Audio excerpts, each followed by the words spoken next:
ফল পেতে হয়। বিশ্বাস করো, তুমি আজ যে কাজটা করবে কোনো একদিন তার ফল তুমি ঠিকই পাবে। ভালো করলে ভালো হবে, খারাপ করলে খারাপ, তবুও তোমার কাজের পাওনা তোমাকে পেতেই হবে। মানুষ ছেড়ে কথা বললেও প্রকৃতি তোমাকে ছেড়ে কথা বলবে না।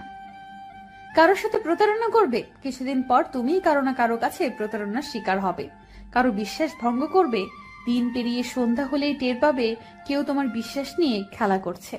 কাউকে ঠকাতে যাবে, দেখবে তুমি নিজেই অন্য কারো কাছে ঠকে আছো। কথায় আছে, যেমন কর্ম তেমন ফল, কিন্তু এখনকার দিনে এটা অনেকেই মাথায় নেয় না।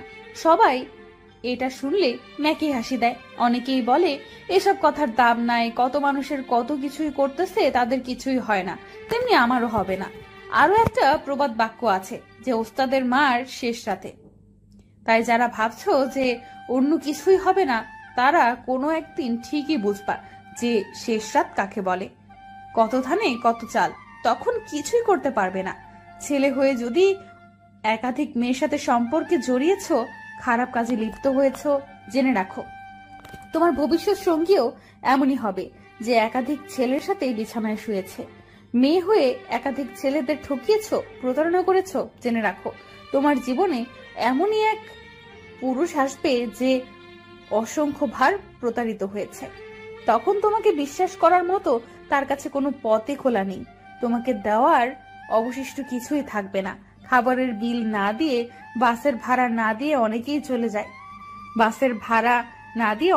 যায়। কিছুদিন পর জানা যায় ঠিক তাদেরই অতি মূল্যবান কিছু হারিয়েছে। অন্যের পেটে লাথি মেরে নিজের পেট পুরা করা যায় না। পুরা করতে পারলেও হজম হবে না, বমি আসবে, ডায়রিয়া হবে। তাই তুমি যাকে ঠকিয়েছ, কাল নিজেও ঠকার জন্য প্রস্তুত হও। যার বিশ্বাস ভঙ্গ করে হাতে তালি দিচ্ছ, দেখে নাও কে তোমার হাতের তালি বন্ধ করে দেয়। যার পাওনা না দিয়ে পায়ের উপর পা তুলে মুরগির কলিজা খাচ্ছ, দেখে নাও কে তোমার পা দুটো টেনে মাটিতে বসিয়ে সামনে বাটি ধরিয়ে দেয়।